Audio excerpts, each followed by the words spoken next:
is August the 24th, 2004. We are at Pleasant Home in Oak Park, Illinois, the headquarters of the Historical Society of Oak Park and River Forest, to talk with Oak Park resident and World War II veteran William McNichols.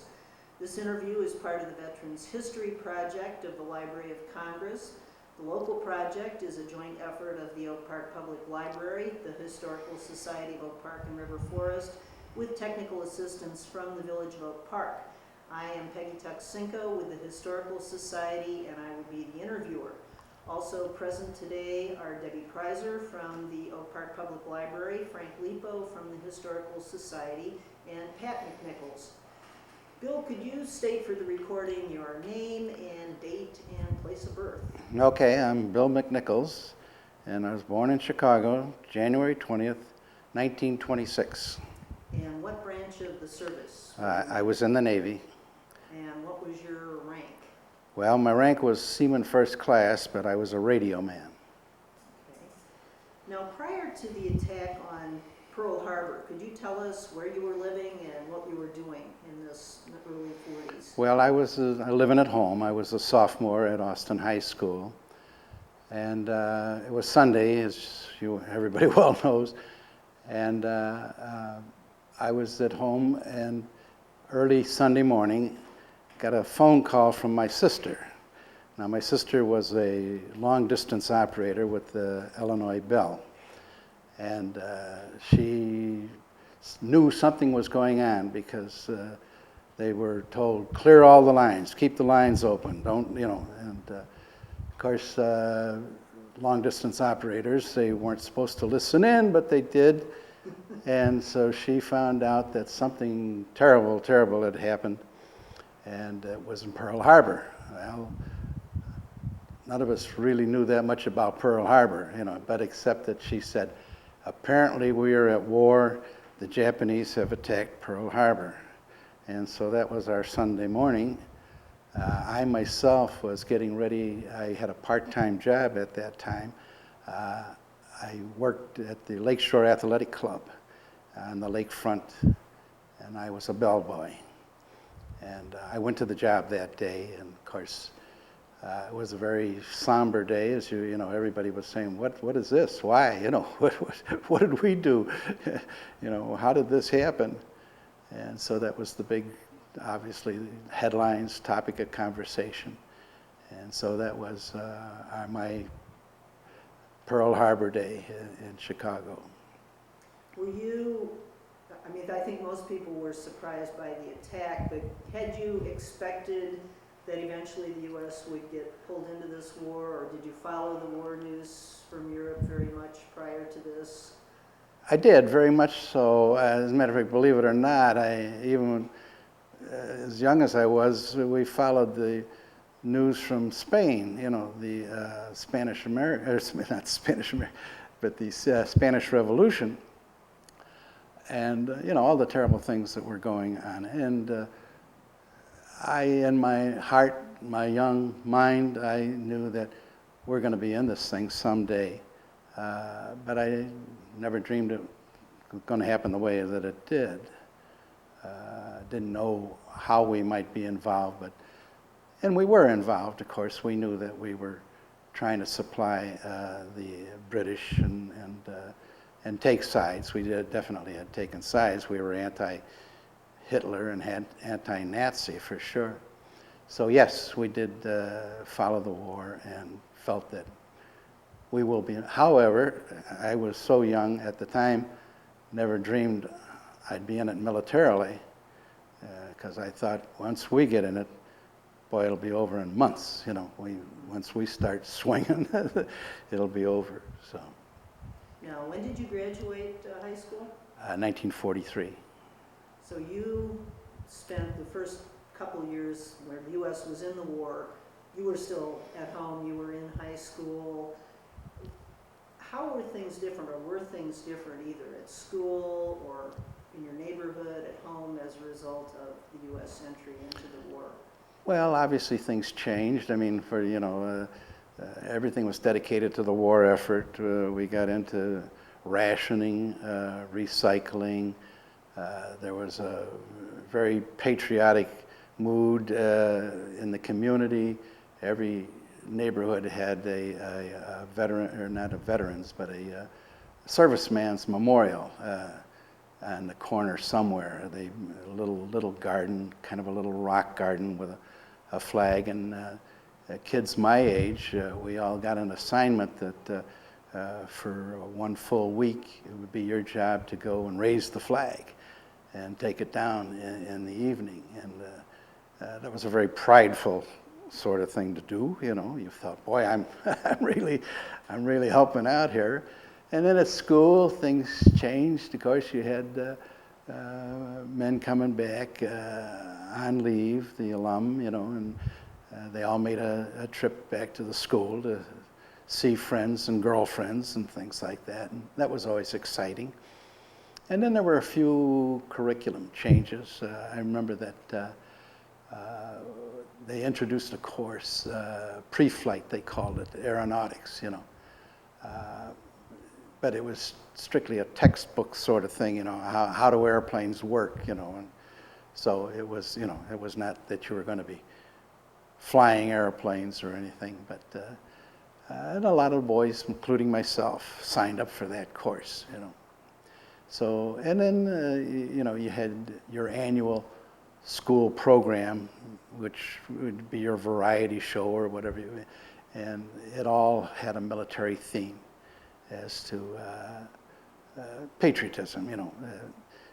You'd have somebody that would be dressed up Army, Navy, Marines, you know, and that sort of thing, and patriotic songs. So after you graduated, what did you do until you actually entered the service? I graduated in June of '43, and I went to work for Zenith Radio up at Austin and Dickens. And they were manufacturing radios for the war effort. I worked on a line that the line I worked on, we were packing and shipping radios that were built for the Russians, for Russian tanks. And so I was there, well, a year, and before I was drafted and inducted. Now you went into the Navy. Is that the branch of the service you wanted to get into, or did you have any choice, or how did that come about? Very much wanted the Navy. I've always had a fascination with ships and the Navy. I was even a Sea Scout. So, but you couldn't enlist at that time. Everybody was drafted, and they put you where they wanted you. So, just a stroke of good fortune, if you would, that they said, "You're going Navy." And I couldn't believe it. I thought, oh, my prayers are answered. So do you think your experience as a Sea Scout or anything might have had something to do with that? Well, I think I did a little PR along the way, say, you know, letting them know. As a matter of fact, there was one part of it was that when I took my physical, actually I had a hernia. And I was ranked 4F, which means you didn't have to go, you know. So I said to the fellow, well, you know, supposing I have that repaired. And he said, well, we're not going to do it for you. You know, I said, well, if I do it, can I get, you know, can I be guaranteed the Navy? And he said, oh, sure. Boom, and he stamped the thing, you know. So I did have an operation. I repaired a hernia, and I passed my physical the next time around. And they, true to their word, they gave me the Navy. Tell us about your induction and getting sworn into the service and where you went for basic training. Okay, you know, you get the notice. It says report to your draft board. My notice said be there at 7 a.m. and the draft board was located Laramie and Chicago Avenue. And so I showed up, you know. I remember my father took me over there, and I would say there were probably around 100 men all milling around. And Fortunately, there were 3 or 4 fellows from the neighborhood that I knew. They weren't exactly classmates. They were either, 2 of them were a year ahead of me. So, this made it, oh, great, we're going off together, But we congregated at Laramie in Chicago. They put us on streetcars, the big old red streetcars that you may see historical pictures of, which surprised us. We thought we'd be put into motor buses or something, But they put us into streetcars, went down Chicago Avenue. I can't remember exactly the route they took. I didn't know they could get to where we were going at Plymouth Court, like Jackson and Plymouth Court. And that was the induction center.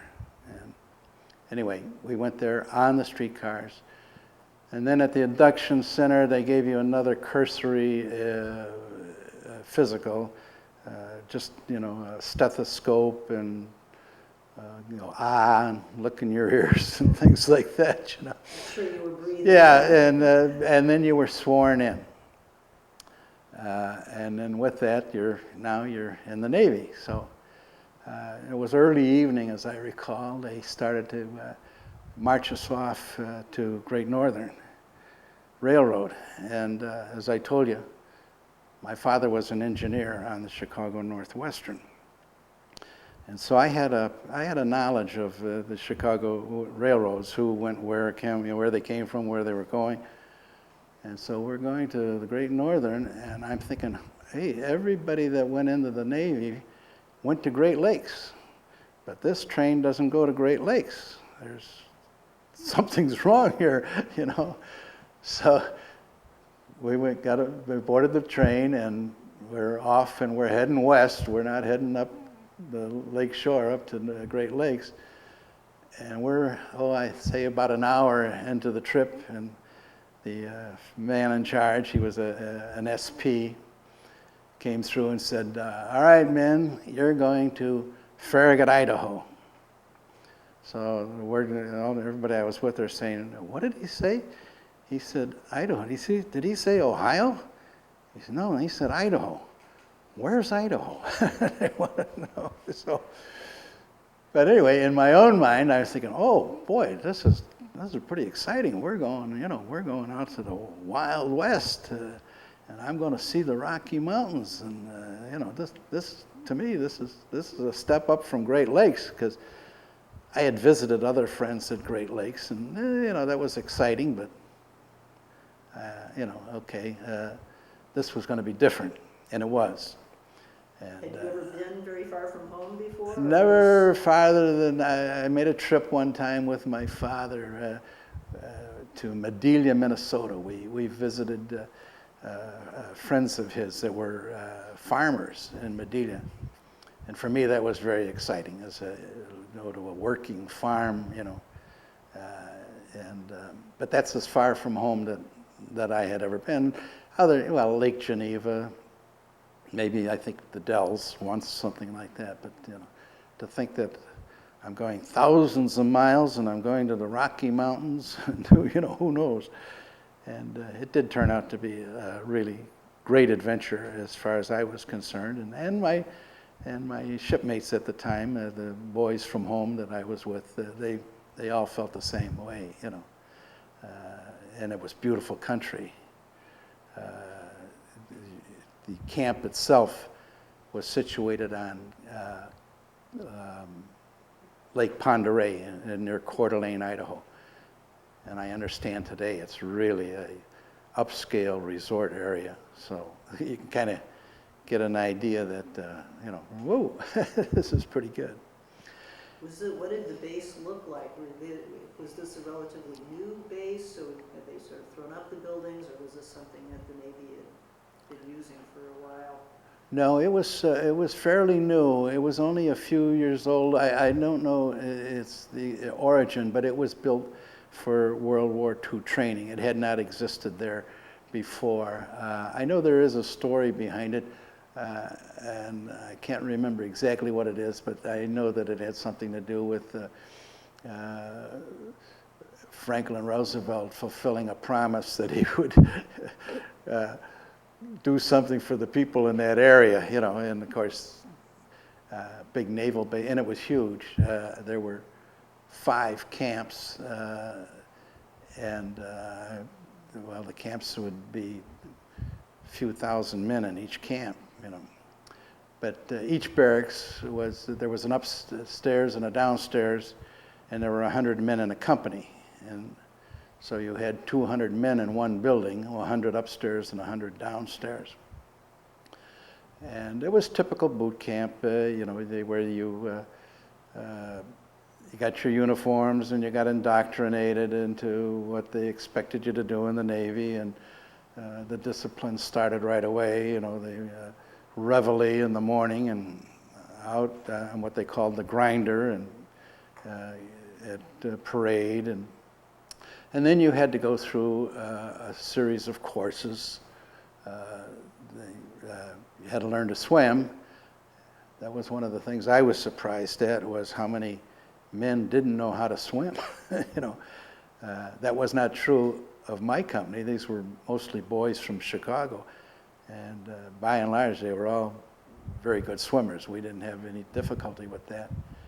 But you could not get out of boot camp unless you could swim, or at least to the degree that they thought you should be able to swim, in case if you went to sea and you were hit and you had to hopefully survive.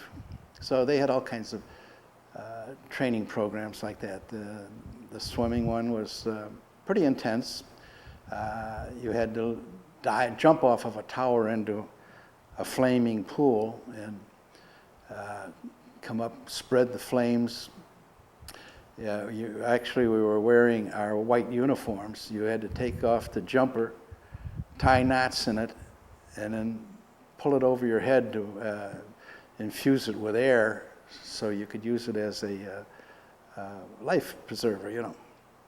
Not an easy thing to do. The jumper is the top, your jacket. You had to do it twice. You had to do it with your trousers, and you had to do it with the jumper, you know. And it was not, you know. So some fellas, looked like they were drowning more than they were surviving, you know. And then they had another school which was kind of exciting, and that was fire school. One of the nemesis of aboard ship is fire, especially if you're in combat, but fire at any time. So everybody was trained on how to combat fire, and they had this mock-up of a ship's hull, and they would set it on fire. They were actually gas jets, but they set it on fire, and then you took your turn with a crew of men going in and subduing the fire. And as I say, that was pretty intense and frightening too, you know. And you used water and you used foam, and so it was pretty good training, you know. And then they took you out to, you had to learn to fire weapons. And so when your boot camp was over, you felt accomplished in many ways, you know. But I also remember an episode while I was in boot camp. They took us out on the parade ground, and the bands were out, and every company that was in the camp was parading. And then the word came that they were expecting Franklin Roosevelt to come and review us, you know. And so we really had spent the day marching and waiting and marching and waiting, and Franklin Roosevelt didn't show up. But we learned later that it was a ploy, that they said he was going to be there, but he was actually on his way to one of his meetings with Stalin and Churchill, and this was a distraction. So initially we were pretty annoyed to think that we had to spend the day in the hot sun and parading and standing at attention, and you know, until we were finally dismissed. But subsequently we found out that, hey, you know, at this point we're all boots, so we're thinking, well, maybe we played a little part in the history of the war, you know. So. Now, was it in Idaho that you got your training as a radio man? No, I didn't. I didn't get, I was called a striker. Now, a striker means that this is what you want to do. And I didn't get my training until I went aboard ship. And I trained with men who were already radio men, you know. And I would have class sessions a couple hours a day where they would work with me, you know. And it's not as exciting as you think, you know. We're not sitting there. The radio men, they sat with earphones on, they sat at their receiver with a typewriter, and they just copied letters in groups of 5, you know, and it was meaningless. Like it would be A, G, G, B, B, D, D, C, you know, and it would just go on that. But then that was code, and there was a cryptologist he would be decoding that. But the man sitting there copying the code had no idea, you know, as I say, it just was totally me, which made it pretty darn boring, you know. Now, I wasn't that good at copying code, but I did have an opportunity. They put me on the voice radio. Now, you're not talking to the United States or anything like that, but you're talking ship to shore and what have you, if and when you're in that position, you know. And that was more enjoyable to me because you're carrying on a conversation with somebody. You're doing it in a military fashion. You know, you're not just saying, "Hey, how are you? You know, how are things going?" You know, you did things according to protocol, but it was voice. You know, and you were talking to, and it was example. I'm getting a little ahead of myself here, but. When in the invasions, like at Iwo Jima and Okinawa, we sent the troops in on the beach. Now, we were also their supply, their backup. And so we were kind of like their warehouse. And they'd say, all right, we need more of this on the beach. We need more of that on the beach. Well, that was voice communication. And so you would say, you know, okay, you know, you'd acknowledge it and say, will do, you know, and so then the message would go to whoever was in charge to load the boats and send it into the beach. But I'm a little ahead of myself on that. So after you finished basic training, where did you go? Well, they give you, you know, when we were through boot training, you got to leave to go home. We got a 15-day leave, and that was exciting, of course, to come home after being away for a couple of months, and it was summertime, and so it was very pleasant. Mostly what we did, just kind of get back into routine. Of course, like all of the other men before me, I did want to go back to, school was out, you know, it was summertime. So this was the summer of 1944? 44, right. And but, you know, you went around, visited friends, relatives, what have you, but then there were other things. We went to the beach, I remember, and a lot of my classmates, the girls in particular, were there, you know, and so it was an enjoyable leave, but then it had to go back, had to report back to Farragut, Idaho, and when you come back off boot camp, then you go into a different camp, which is designated as a receiving camp. And from there, men start getting shipped all over the country. My 2 friends, one of them, we were only there a few days, and one of them got shipped back to Chicago to go to a machinist school. The other one, his cousin, he was shipped out in a few days. He was sent to Seattle. And he went aboard, actually he went to Bremerton, Washington, naval base, and he was assigned to the Yorktown, which was in dry dock for repairs. And then I was there, much longer than they were, and I'm beginning to think, my gosh, you know, if they forgot me, is this my career? I'm going to be here the rest of my life, you know. But then one day, my name shows up, and I was sent to Seattle, and then to the Bremerton Naval Base. And again, you go into a receiving station waiting for assignment. And I met a young man there. His name was Clyde Kane. And Clyde was from Little Chute, Wisconsin.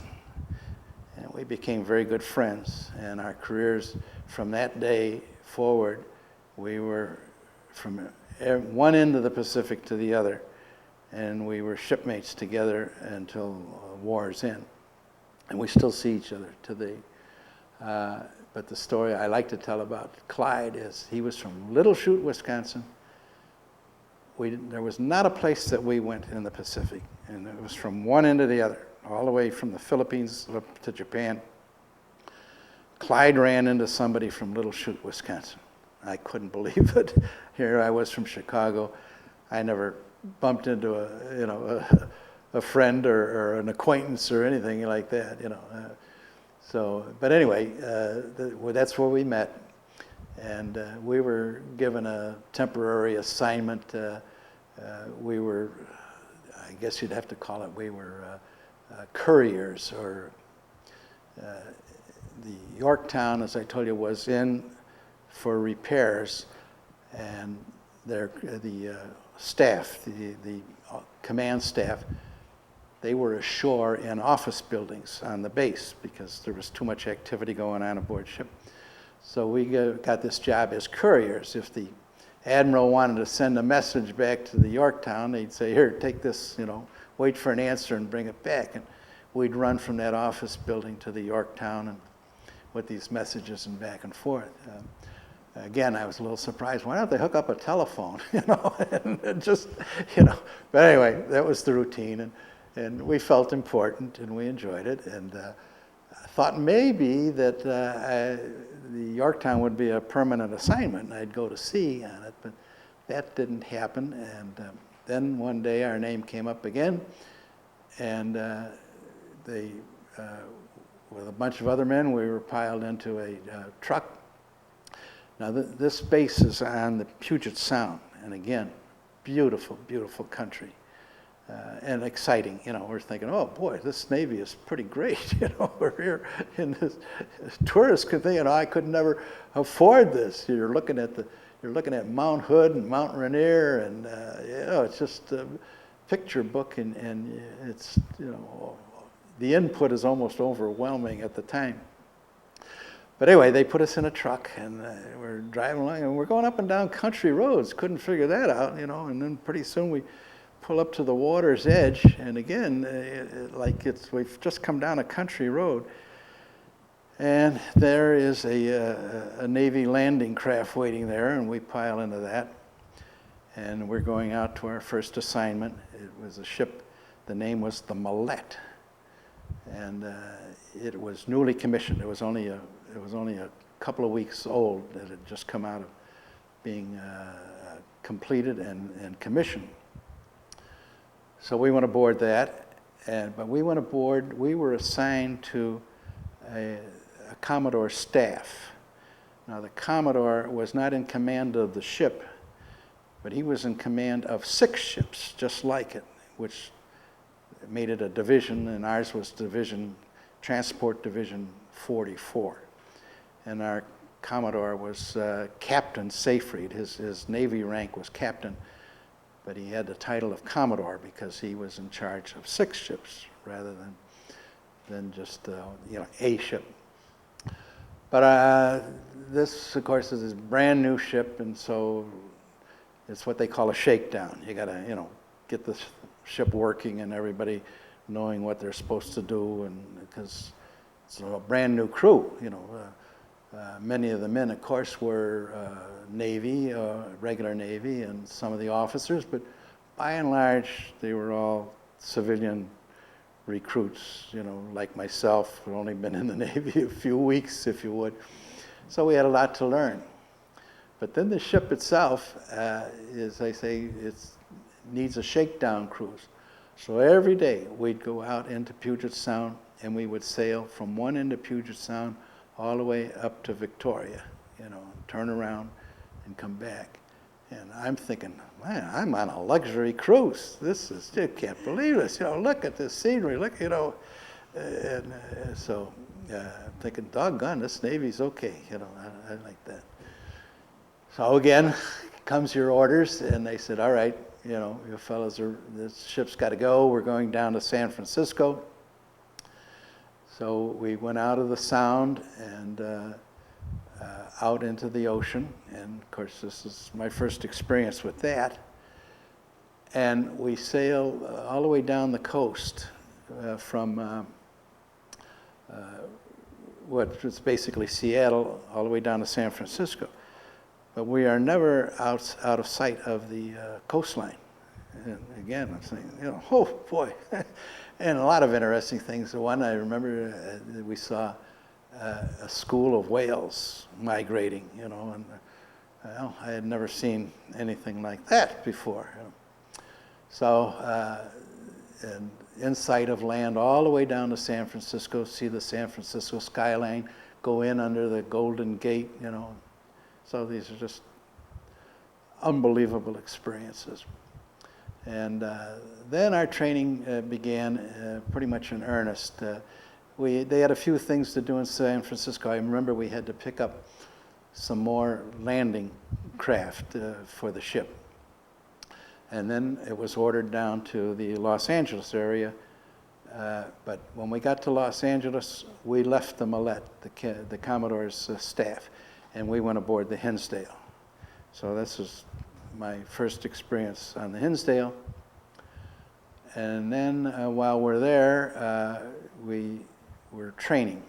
We're practicing landings at Oceanside in California, and we also go out and we sail around Catalina, and we practice landings in Catalina as though it were a Japanese island, and lower the boats, send them into the beach, and that kind of activity.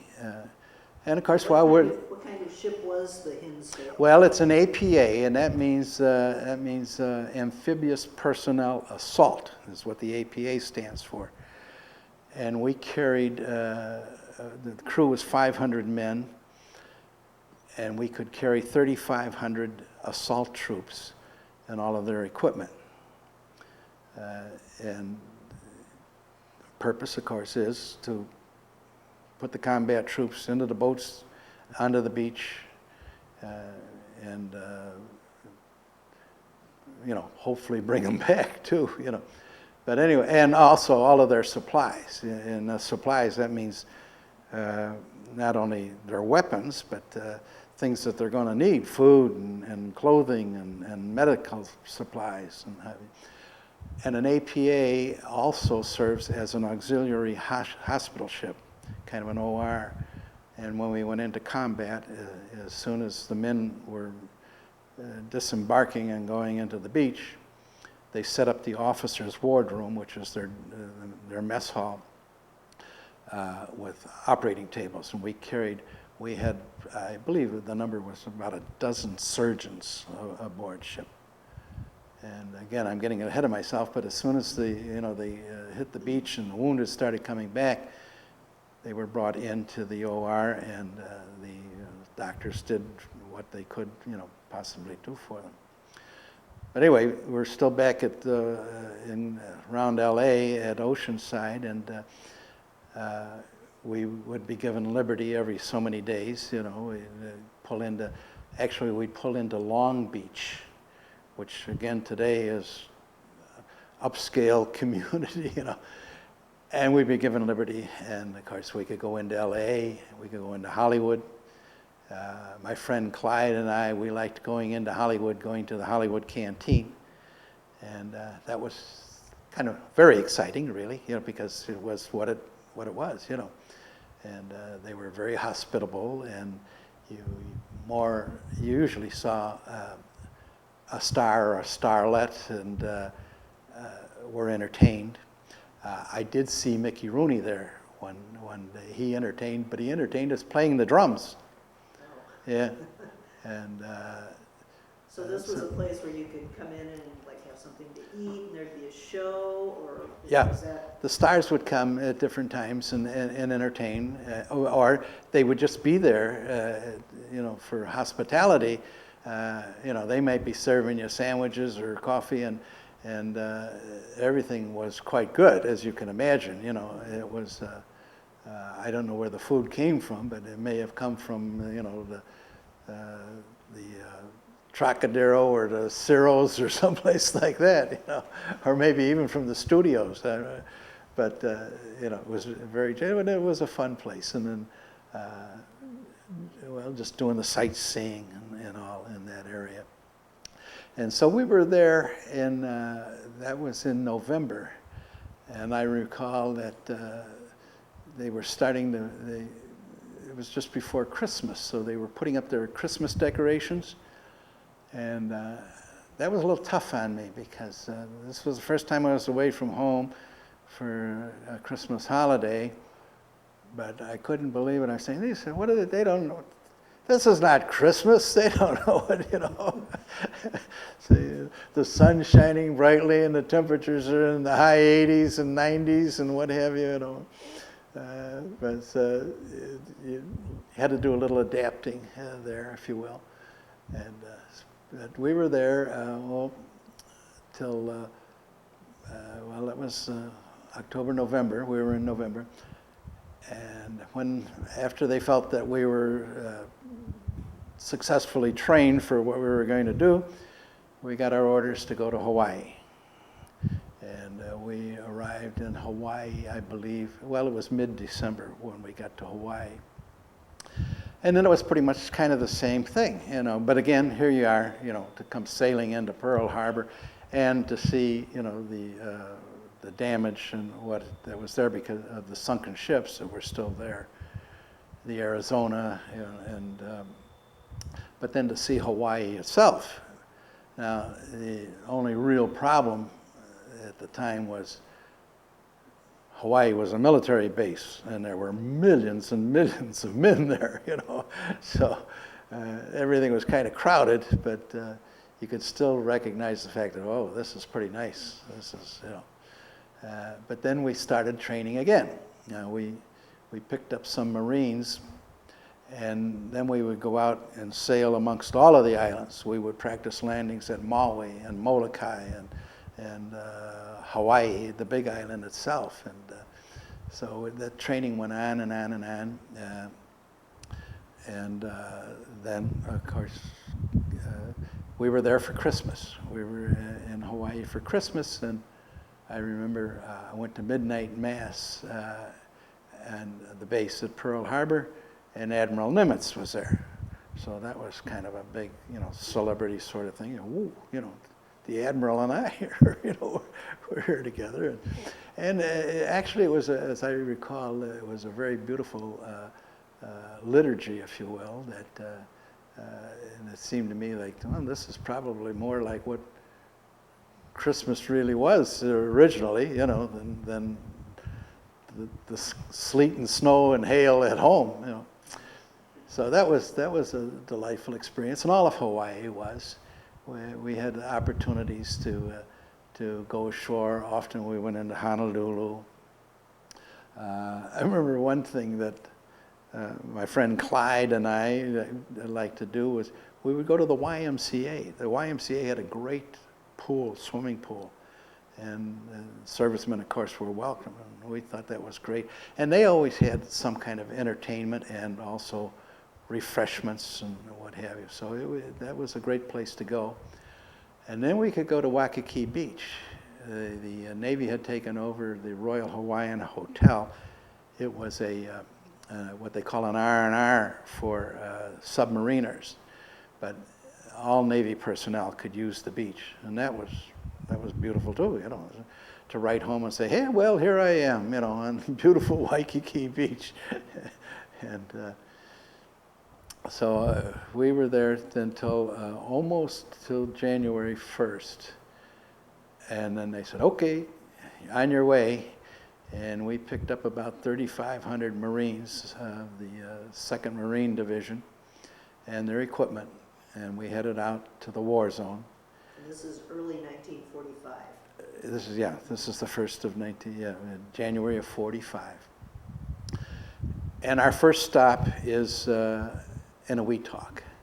And Eniwetok, again, is a big naval assembly area at this time. Of course, the Navy had been fighting its way back up all the way, through the Pacific, which what they call island hopping, and as we secured these islands, that would become the next base. So at this point, Eniwetok was a big, big Navy base. Now, Eniwetok was a surprise to me. Knew something about it, knew that it was an atoll, and thought it was, I figured, well, it can't be that big, Well, as we approached it, we're approaching early dawn, and as the light is coming up, all of a sudden it looks like a huge, huge, huge place with trees, an atoll, palm trees everywhere.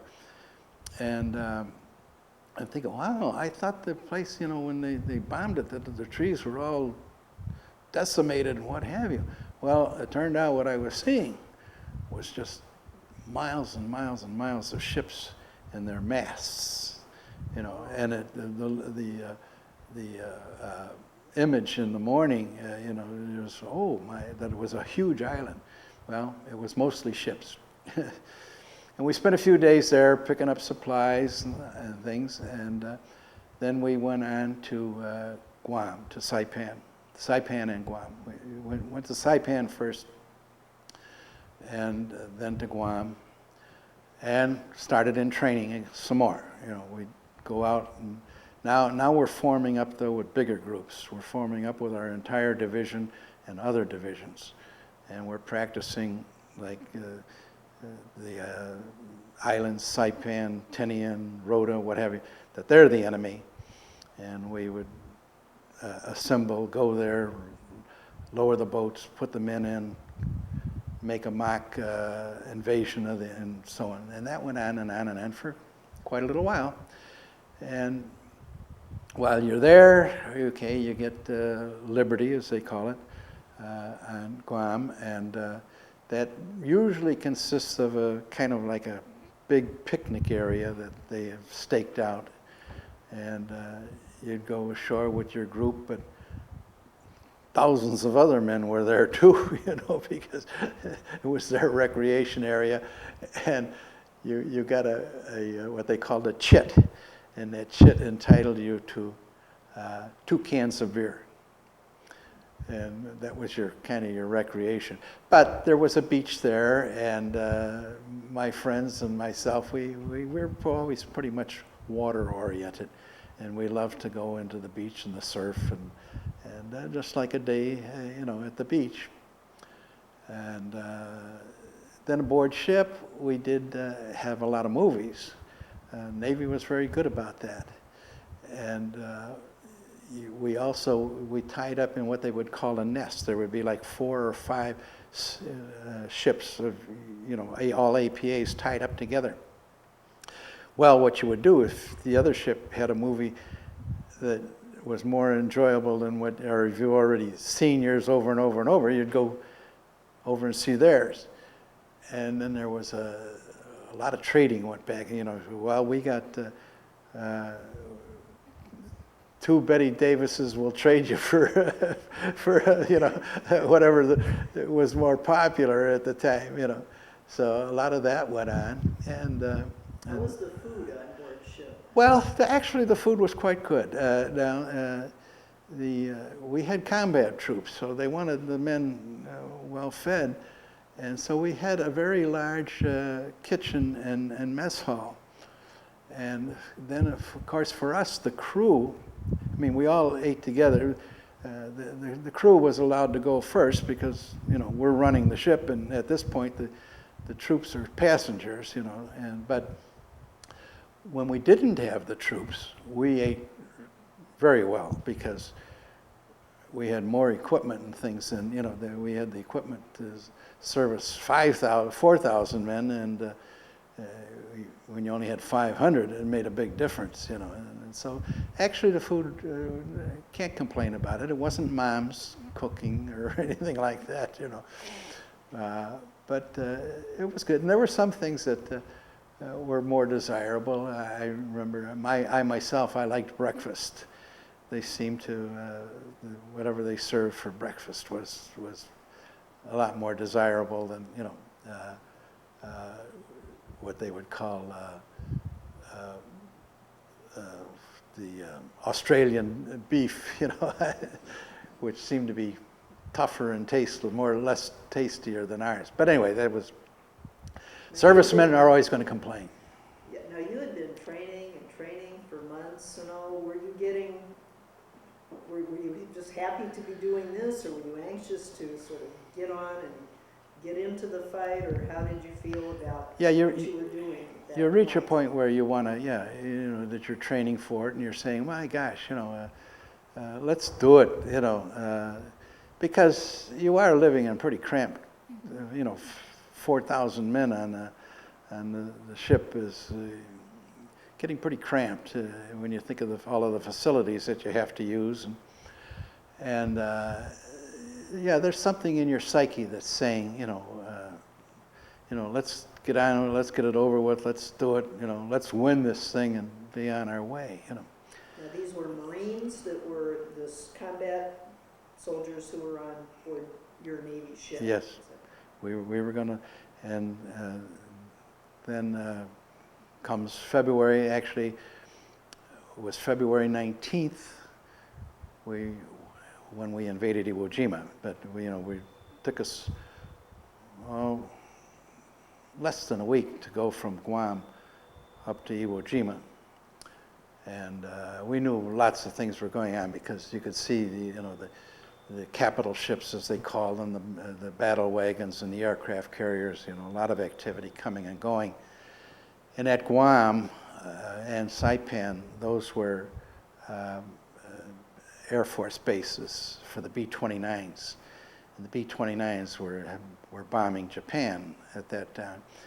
And we would see them leave in the morning, and then we'd wait and count them when they came back at night, you know. And of course, we'd watch them. We could see them coming in all shot up, you know, the tails shot off and holes in them and what have you. And you could also see, even though they had made it back to the island and they were coming in for a landing, a lot of them crash landed, either on the strip or just off the island.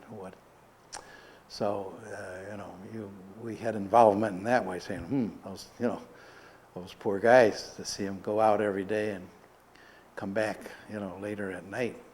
And that's why they wanted Iwo Jima. Iwo Jima was going to put the bombers closer to Japan and make the trip a little easier for them.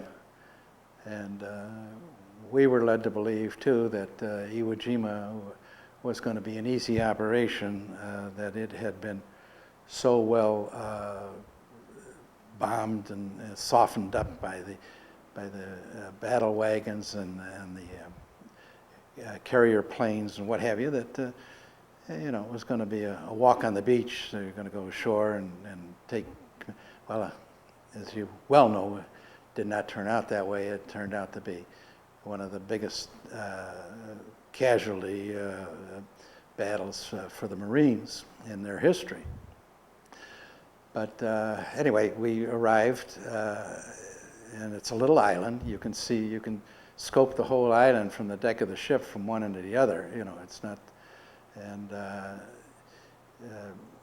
the battle wagons had been there for days and just bombarding and so everything happens at dawn in the Navy. And traditionally in the combat troops, they're fed steak and eggs for breakfast, so that's a big deal. Everybody wants their steak and eggs before going into combat. And so at dawn, we're approaching the island, and you can see that things are already happening. The wagons are bombarding.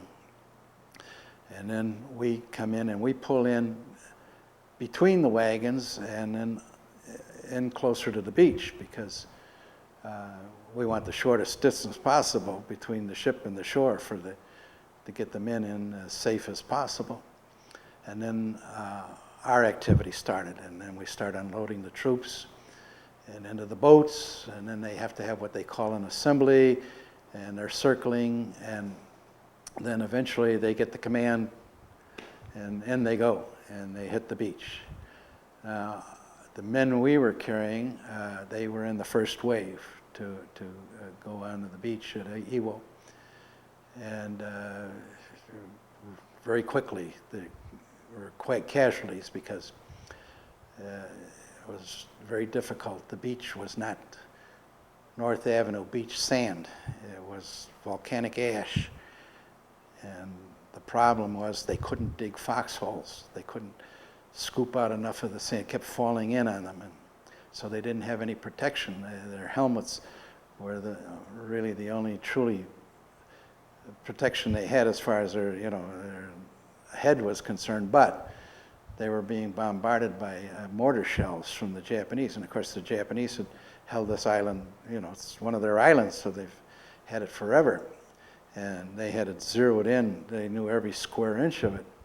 And they could just drop these mortars on these men at will and pinpoint them wherever they wanted. And then they also had hidden in the caves heavy artillery that they could bring up hydraulically and bombard the ships and what have you. Fortunately, their heavy artillery wasn't, the Navy ships could stand offshore far enough not to be hit from them, but our ships, we could hit them. And that was... You were not under a lot of enemy fire no, yourself on the ship? Not myself, no. But then, as I say, casualties happened immediately, and they're bringing the wounded back now to the ship and to the OR, and there's so many of them. They're bringing them back, and they're just leaving them in litters on the deck and what have you until they can get them into the OR. And the procedure that mostly was amputations, because that's how they're getting hit. The mortars are hitting them, and it's just raking them, if you will, a lower body. And so there were all kinds of amputations. And it's kind of a grim story, but it's a true story. I remember I had to deliver radio messages down to the OR because we would be telling them so many more men are coming back, I'd be ready to take them. And I would have to go in and see the chief surgeon, who's in command of the OR room, and so that he would sign off on the message, would know that this was happening. So I would get to go in there and see, the grimness of it. And one of the things was I remember they had a bed sheet on the floor, and as they amputated limbs, they put them into the sheet, and then subsequently that sheet they would weight it and take it and drop it over the side. So that was the routine. And so we stayed on station there every night we would retreat, if you will, from the island, because if we stayed there, we were sitting ducks. And the Japanese would come in, their thing was kamikazes, the suicide planes. And we didn't have any submarine activity that I knew of, but the way we were operating, we had to anchor so that we could put them into the boats to put them on the beach. And of course, you were really a sitting duck when you were sitting there anchored. And we didn't have that much armament to protect ourselves if anybody got in close to us.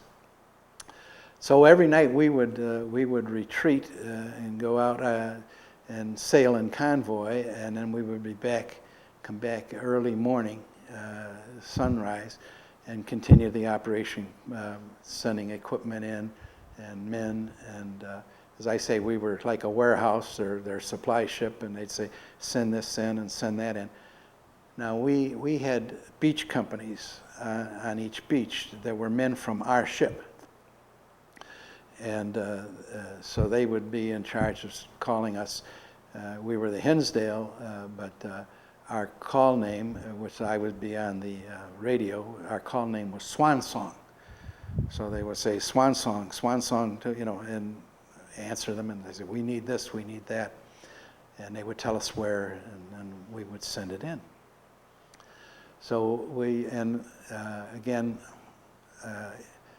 the famous flag raising on Iwo Jima, which has become a national icon, if you will, I saw that because the battle was not going well. They were very much concerned. They didn't expect it to be as intense or as severe as it was. And the men were pinned down and we weren't moving, and morale was a little low. And then we got word that the Marines were scaling Mount Suribachi, and that's that prominent mountain at the one end of the island. And they fought their way up Mount Suribachi, and then we got word back that they were going to raise the flag, and that was a morale booster. So they spread the word all everywhere they could, and especially amongst the fleet, that they're going to conquer Mount Suribachi and they're going to raise the flag. So we were all on deck, but we were watching, and saw that, not realizing that it was going to become such a national icon. So, Did it have the desired effect then? Yes, it did, because we kind of that was a turning point. They knew then that we're having some success, and from there on they did. Things started to go our way, and eventually they secured the island, even though a lot of fighting went on for some time. But then as far as the Navy, as far as our ship was concerned, as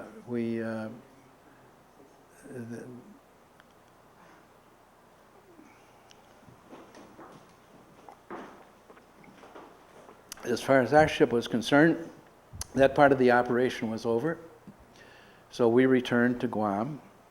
We took the wounded men that we had back, and they were dispersed to various hospitals and things around the camp at Guam, and/or where they were sent off to other places. And then we knew that we had to start training again because we didn't know it at the time, but we knew that,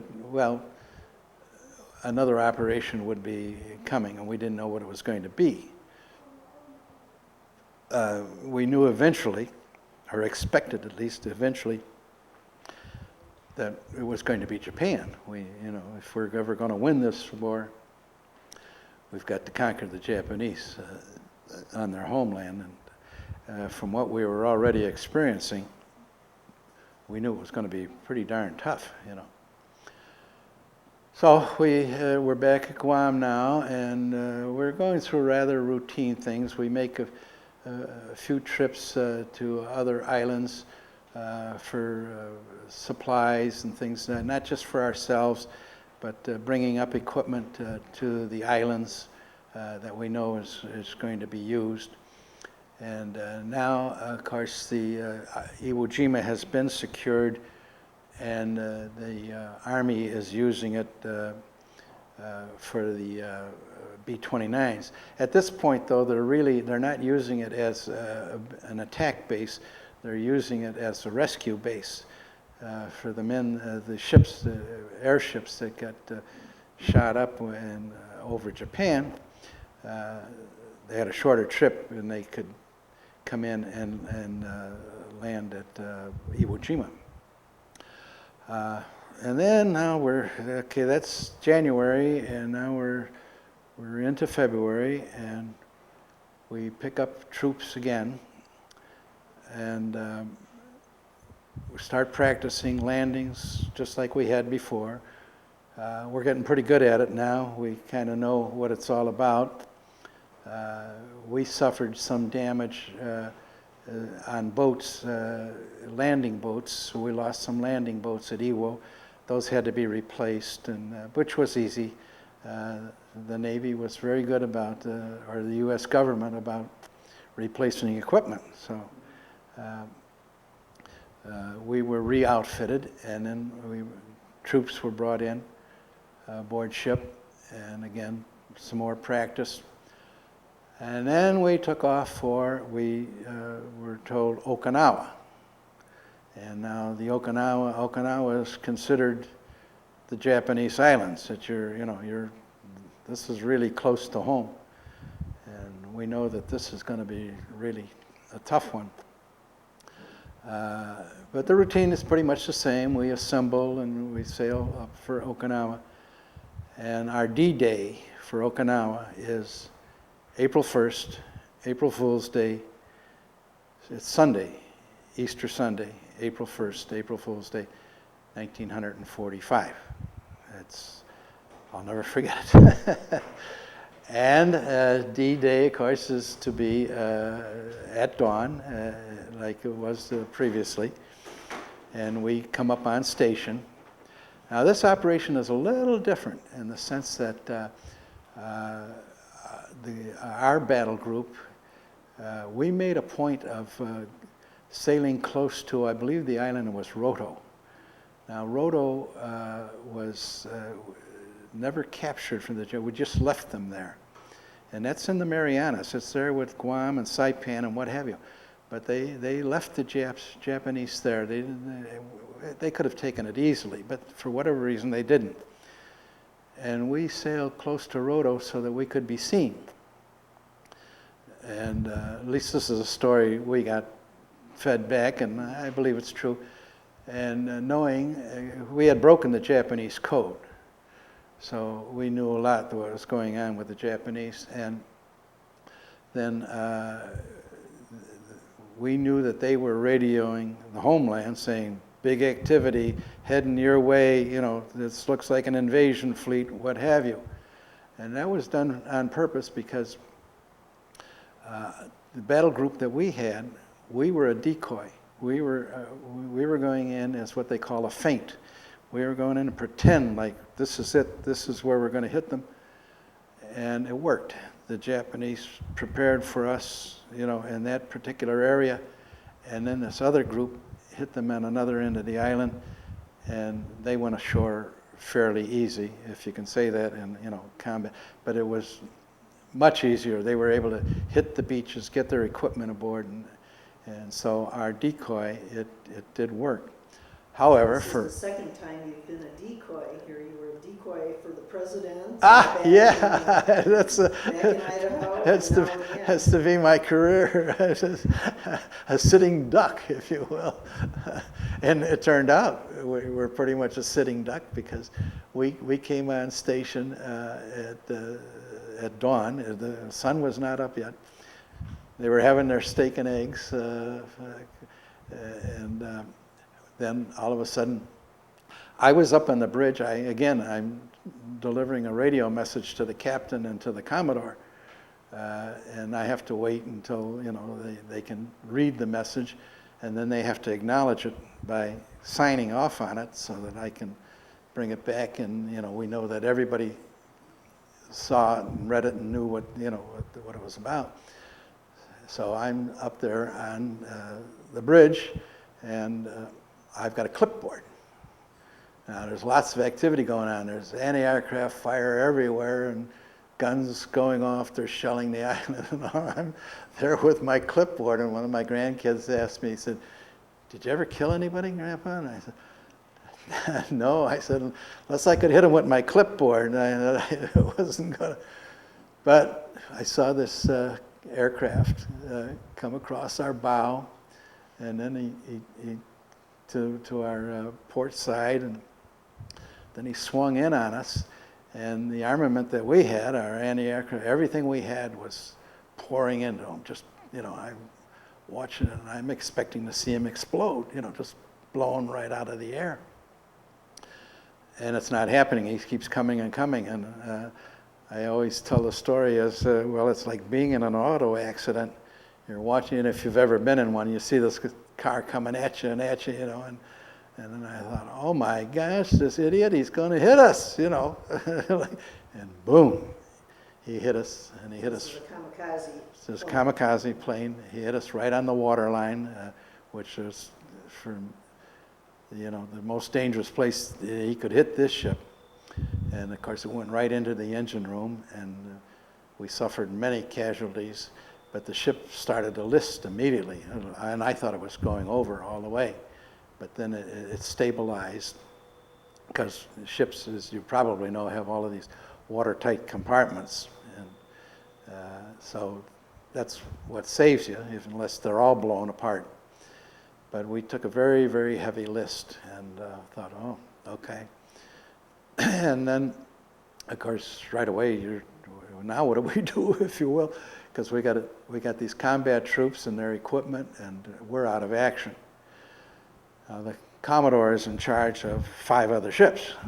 So the Commodore says, we got to leave. You know, I'm in command of these other ships. So we were summoned immediately, and we had to leave as is. We had no time, you know, we didn't even know what might be below deck, whether our compartment had been hit, you know, or what the damage might be. But we immediately got into landing boats, and we went to another one of his ships. The Hinsdale was unloaded. The troops were transferred to other ships, and then we went on with the operation. The Hinsdale was towed away and out of harm's way, if you will. Not exactly out of harm's way, because they came under air attack a couple of more times, but I wasn't on it. But then we went to another ship. We went to a ship called the Pickens, and I stayed on the Pickens until this particular operation was over. Now, we never did land our troops, because the decoy worked, and it turned out they didn't need these men. So we took them back to Guam. And then we disembarked them, and they went back to their original camp. And then when we got to Guam, the Commodore transferred again. We went aboard the Kershaw. That was APA 176. Now, they were in the same operation with us, but now they become the flagship of the remaining ships in the division. And we then were given other assignments. We're sent down to the Philippines, actually, to pick up men and equipment. We went to the Marshall Islands, the Carolinas. We went to Espiritu Santos. Now, Espiritu Santos is the location of the movie South Pacific. Bali High and all of that is there. And even the natives, the true natives, there are natives there that were headhunters. They were not presently headhunters, but they were bushmen. You know, they were the loincloths and the bow and arrows, and we used to see them every once in a while. They used to like to come in and trade for cigarettes and things like that, you know. But they were painted faces and bushmen, you know. So you're thinking, whoa, you know, this is quite an experience. And with that, of course, we crossed the equator, and with that, it's a tradition in the Navy. You have to be inducted into King Neptune's court, and they make a carnival out of it, if you will. Some of the men, those that who had crossed the equator before, become King Neptune and his court, and then a lot of hazing goes on. Now there was a time when you crossed the equator, they made you walk the plank, and boom, you know. Well, this being wartime, we didn't do that. But what they did do was they built a big pool on the deck of the ship, kind of uniquely out of canvas and tar and things like that. it was about, maybe 5 feet deep, you know. And what they did was they had like a teeter-totter, and they put you on one end of it, and boom, they hit it and dumped you into the pool on the other end. So again, another traditional experience that, you know, and you get a certificate that says that you are now a member of King Neptune's court. And this, after this particular sojourn or journey, if you will, we went back up to Guam. And while we're at Guam, the Navy is now thinking, they're preparing for the invasion of Japan itself. And we know that Okinawa has been secured. There's still a lot of fighting going on, but we know it's ours.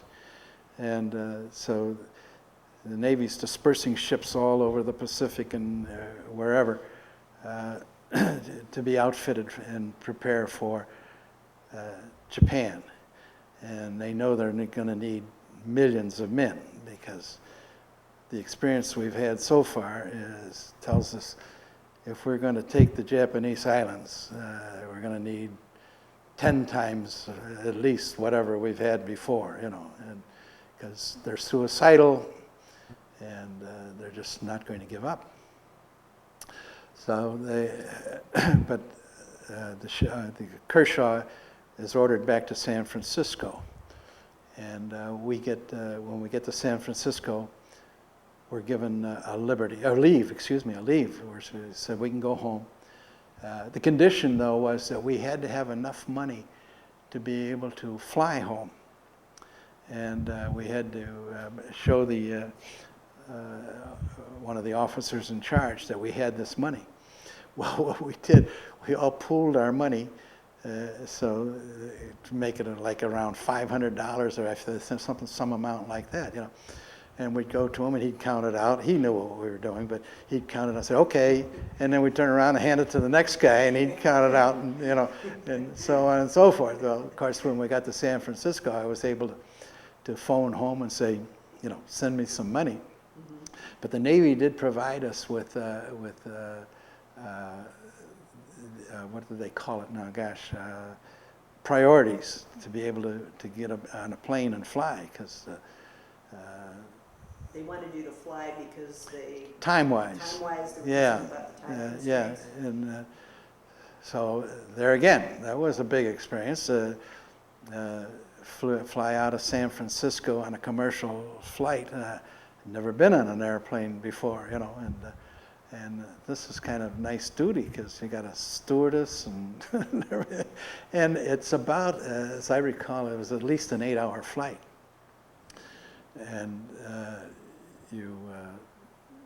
at that time, an airplane, you flew about 2 hours and they had to land, and then they would refuel, and they'd fly on another 2 hours to another, you know, so on. So, but anyway, came home on leave. Great leave, again, because it was summertime, and I'd been away quite a while now, and, you know, I'm happy to see everybody, and everybody's happy to see me, and I get a telegram midway in the leave, and the telegram is good news. It's saying, your leave has been extended. You report back to San Francisco, what did I think? Well, it's on the telegram. I think it's August 12th is what they say. So at the end of my leave, I'm returning to San Francisco. In the meantime, they've dropped the bomb, the atomic bomb. And this is, everyone knows that the bomb has been dropped. Twice. It's been Hiroshima and Nagasaki. And so the flight all the way across the country, again, every 2 hours you land, and we run into the terminals because the rumors is the war's over. You know, we run in and say, is it over? Is it over? No, you know, the rumor is that you know, it's going to be over, but nothing has happened. And that went on all the way to, let's say, I'm trying to remember, well, we landed at least 4 times, I would think, on the trip back, and land in San Francisco, and boom, it's over, you know. So I went back to my ship. It was in the Navy Yard at Richmond. And my good friend Clyde Kane is back off of his leave from Wisconsin. And so the two of us join up, and the Navy says, go ashore, you know, and we still had a day or two left on our leave papers. So we went in first to Oakland, and everybody's celebrating. They're driving an automobile, honking horns, waving flags. So then we decide, well, let's go into San Francisco, and you know, that's the big town. That's really, you know, we went into San Francisco, and we're on Market Street, and boy, yes, you know, unbelievable. And it's really happy and gay and hugging and kissing and flag waving and everything. And then it kind of turned ugly. It got out of hand for whatever reason. Of course, they had closed all of the shops. They especially closed the liquor stores and everything. Well, it started out somebody threw a brick through a window to get liquor in a liquor store, you know, and the thing got totally out of hand. And they declared martial law and sent in the troops. You know, now you think you're in combat worse than anything you had experienced at the hands of the Japanese. You know, these are your compatriots, and you know. So my friend Clyde and I, actually before it got out of hand, we decided that, well, this isn't, you know, this is not too happy. So we were looking for a restaurant, and we finally got into one. Everything was crowded. And while we're in there, we were in a booth, and a sailor comes on, nobody that we knew. And he asked me, you know, fellas, mind if I sit with you? It's so crowded. I said, no, sit down, you know. Turned out his sister worked in San Francisco. She was an office worker in San Francisco, and she was having a party. So he took us to his sister's apartment, and her office staff was there. They were all older people, and of course we were like kind of heroes, you know. And they treated us very nice, very hospitable, and we had a nice time. And then when the party broke up, we left, and but it was martial law out on the streets in San Francisco.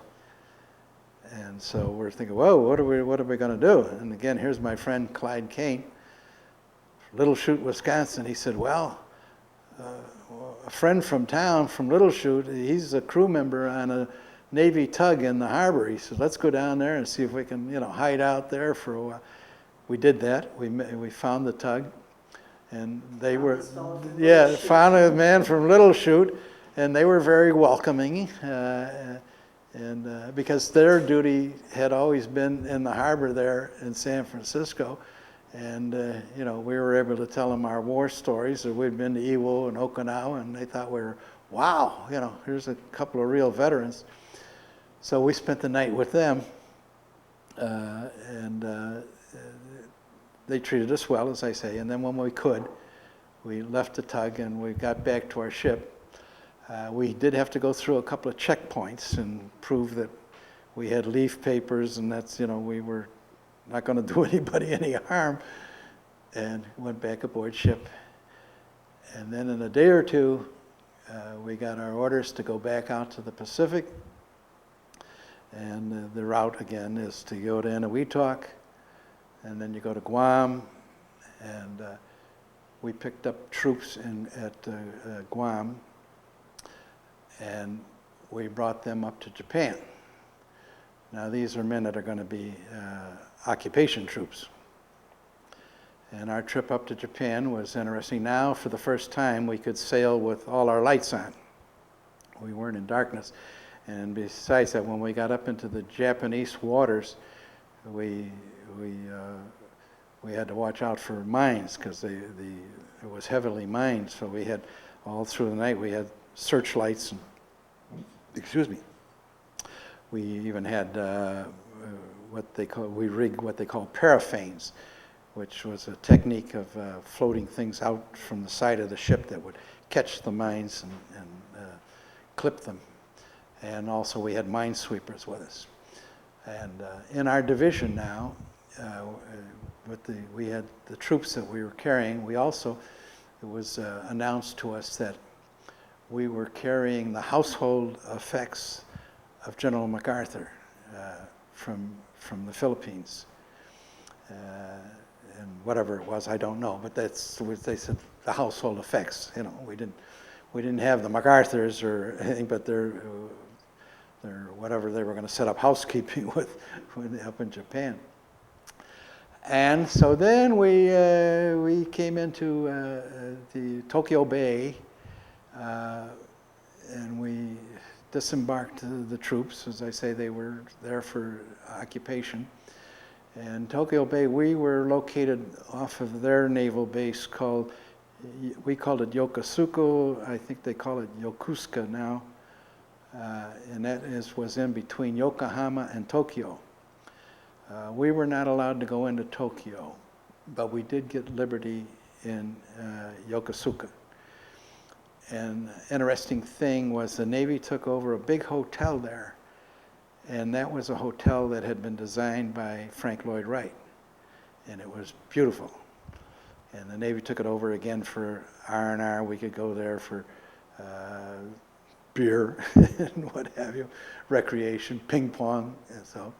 And then kind of tour the city. But all of the Japanese cities had been heavily bombed, you know, and so it was interesting, but not that delightful. But also from where we were, we could see Fujiyama, and that was like, we saw it like, again, a picture postcard, you know, just unbelievable.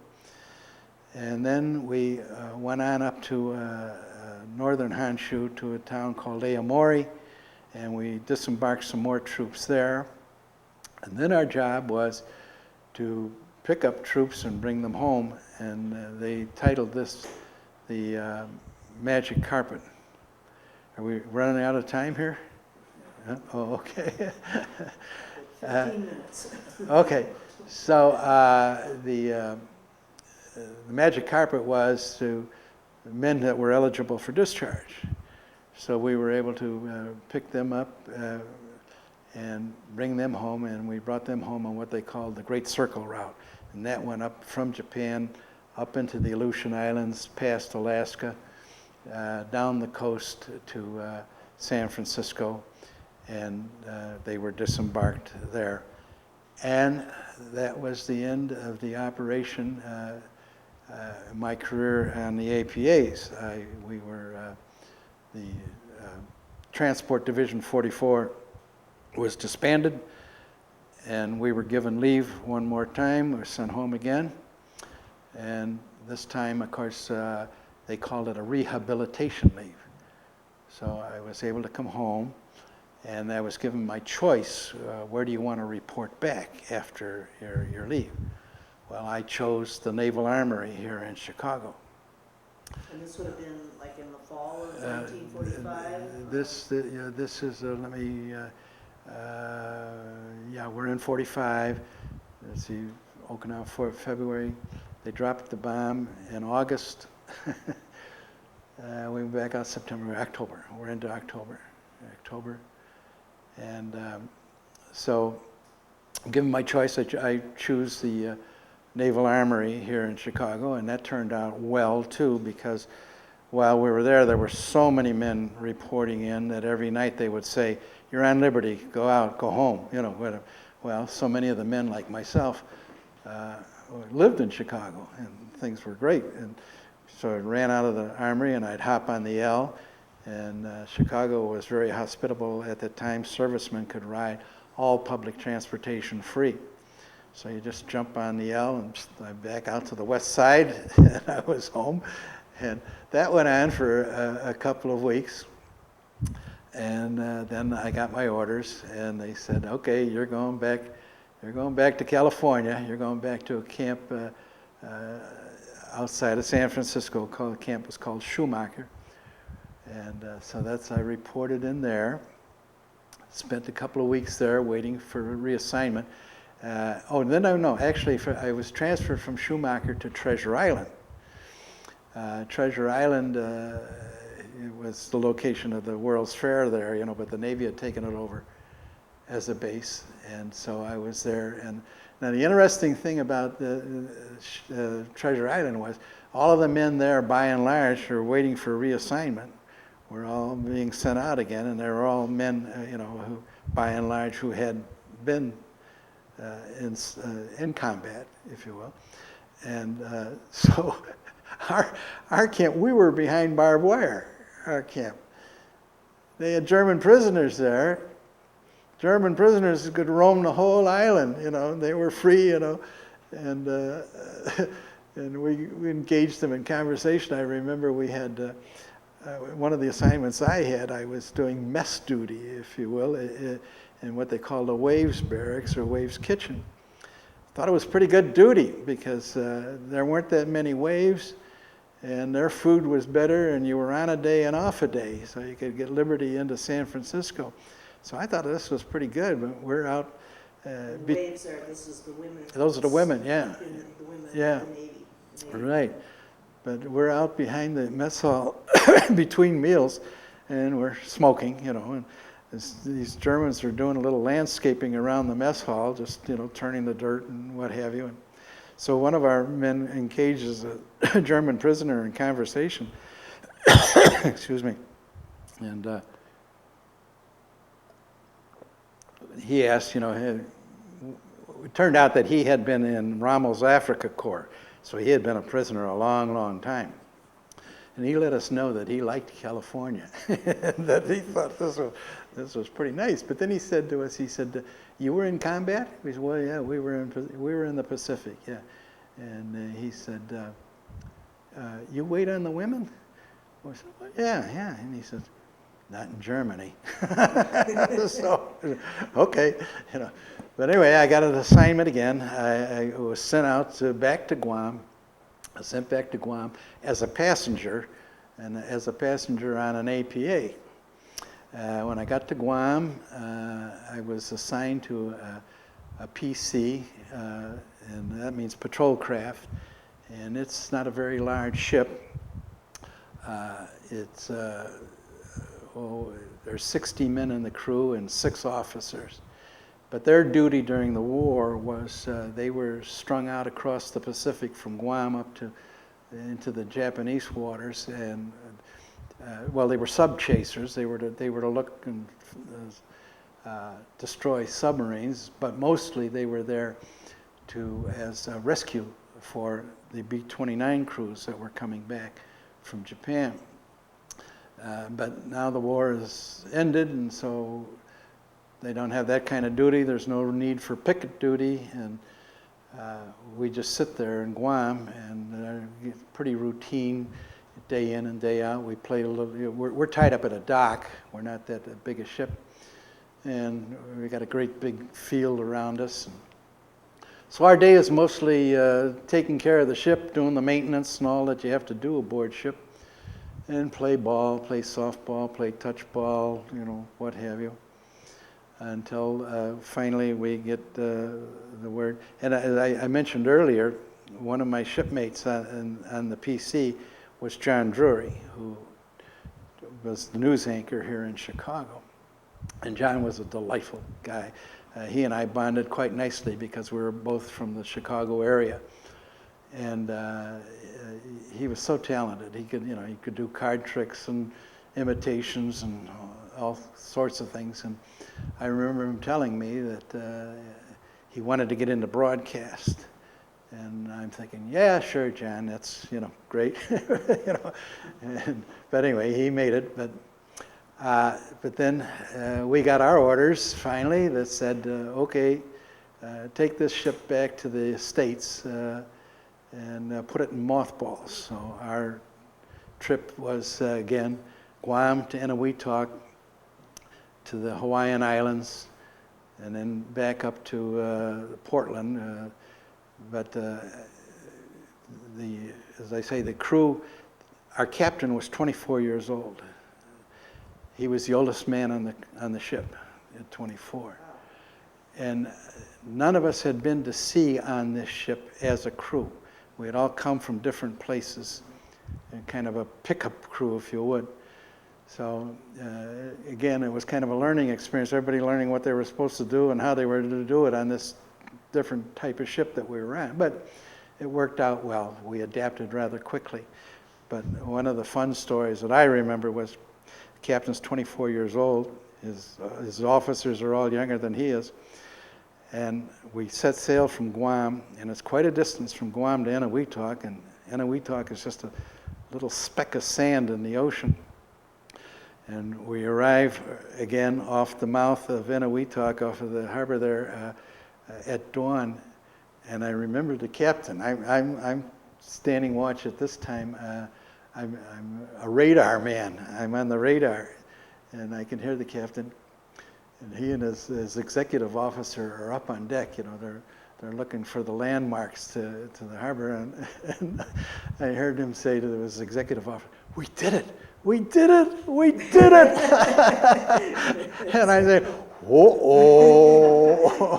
You were glad you hadn't heard that. Yeah, I hadn't heard that before, you know. And so anyway, from Eniwetok, we go to Hawaii. At Hawaii, we had to get some repairs. We spent quite a bit of time there. Now, why they would repair, well, they had to repair it because we were having great difficulty with the generators and the engine, but it seemed like, wow, why don't we just leave it here and, you know, we'll go home from here. You know, they can take it out and sink it if they want. You know, why put it in the mothballs? But anyway, we took some repairs. And then I had the opportunity, again, a lot of liberty into Hawaii, and now it's a different place because the troops aren't there like they were, you know, the millions and millions of men. And so then they say, all right, we get our orders. We leave Hawaii, and to get to Portland, you have to go in up the Columbia River, and the first stop is Astoria, Oregon. And that's, again, another unbelievable experience because when the coastline comes in sight and you know this is your last trip, you know that you've got enough points to be discharged and you're going home, you know, ho, ho, ho, you know. So anyway, you come in the Columbia River and we tie up at Astoria, and then they give you a pilot to take you up the Columbia River. Again, here's a spectacular cruise sailing up the Columbia River on this ship, and we bring it into Portland. And once we get to Portland, we're told, okay, you got to go ashore to another receiving station. We're there a couple of days, and then they put us on a train and take us back to Chicago, to Great Lakes. And pretty much winding up the story, that ends my tour of the Pacific, and I'm discharged from Great Lakes, and you know, I'm close to home. One story I did want to tell, though, is when I was sent out for the last time, when I was sent out from the Naval Armory, Bob Green has written a story, you may have read it, about the North Platte ladies, the hospitality of the North Platte ladies. Well, there was going to be a book review of it at our parish, and I couldn't go to the book review, but I did send them an email of my experience. And on that trip, when we left Chicago, the Armory, we went out that way, and This is on a train? On the train. We're on a Navy troop train, if you will. We're all Navy personnel on the train, and we're being sent back to San Francisco, to Treasure Island. And we're approaching North Platte. It's about midnight. It's about midnight when we're approaching North Platte, and they come through the train, and they said, there's going to be a layover in North Platte, maybe 15, 20 minutes, and probably be some refreshments if you want, you know. So with that, everybody, you know, it's midnight, so a lot of the guys in the crew are in their bunks for the night, you know. But everybody jumps off with the idea that they're going to try and partake of the hospitality. And I hadn't heard of the North Platte ladies and their hospitality before this, but anyway, we all jump off the train. And the story that I remember well is hearing the lady saying, "Oh my, oh my, oh my."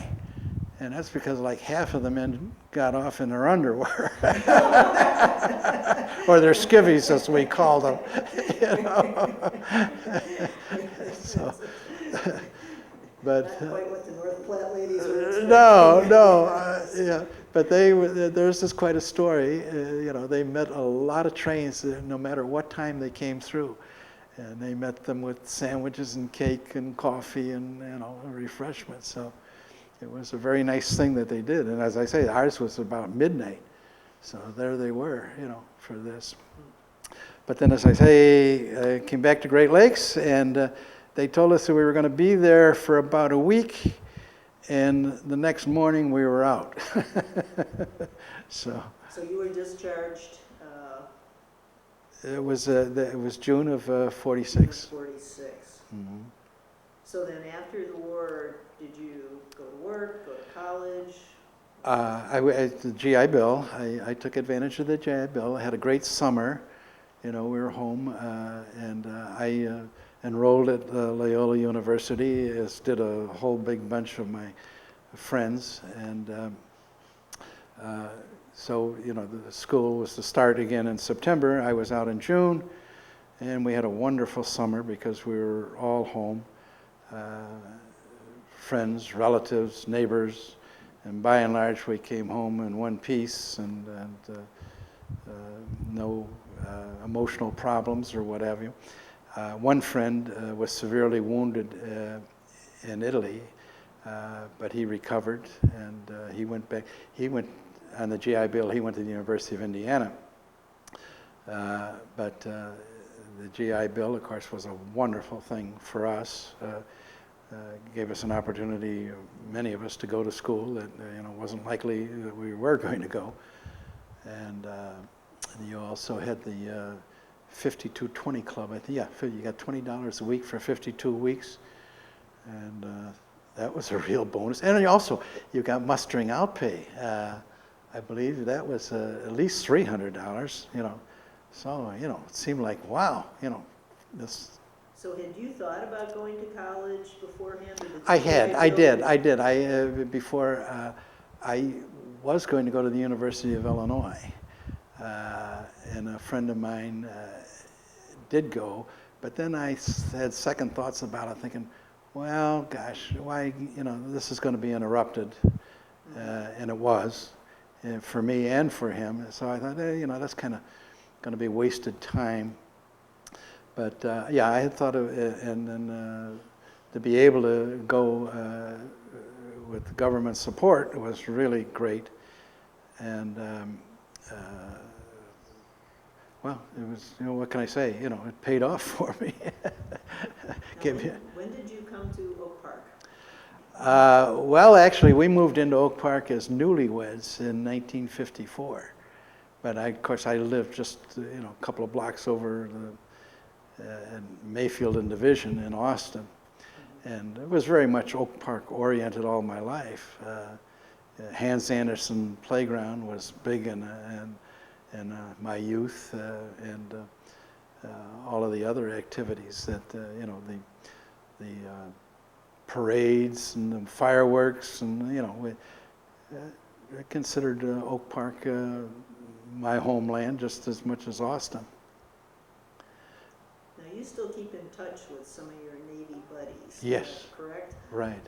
As a matter of fact, this month, September 14th, we're meeting in San Antonio. And that's all the men from the Hinsdale. As I say, our bond is the fact that, you know, we suffered the kamikaze attack, and that bonded us together. And we will be meeting in San Antonio. But Pat and I, we've been, 11, I think it is, isn't it, Pat? 11 reunions. And they've all been great places. The first one we attended was Hemet, California, which is just outside of, what's it? What is it? San Diego. No, the big, where all the stars live. Well, anyway. Palm Springs, yeah. And we've been to Asheville last year. That was really great, Asheville, North Carolina. So, Well, I think we're gonna have to wrap this up. Is there anything else you wanna well, ask? gosh, no, Anything you'd like to add? let me think if I feel that I missed. Can you think of something, Pat, that I may have I've told over the years that that you can? You've heard them all, but I mean, was there something that I didn't miss? You know, all I can say is an unbelievable experience for me in every way. Loved the Navy. Loved all of the places that I got to, and still meet with the men you know, that were important to me, and I still see my good friend Clyde Kane. I've never made it to Little Chute, Wisconsin, but I keep thinking maybe one of these days that I will. So, I think you ought to make a trip there. yes, really. That's great.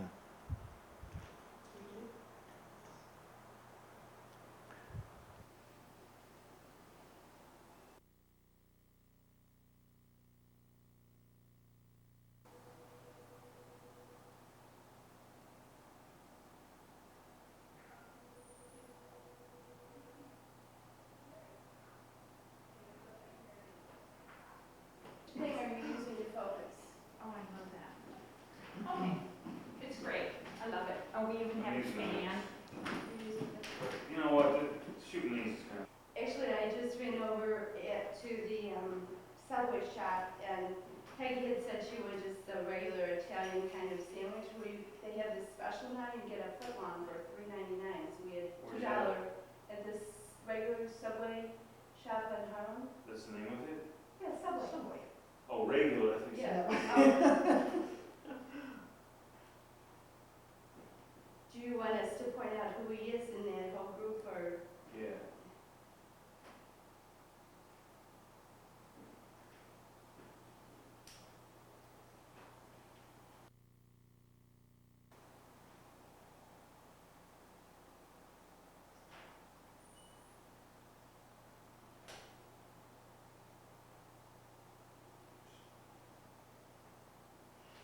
And then We didn't know if you wanted to, wanted to shoot any of these. or how these will turn out. He talks about when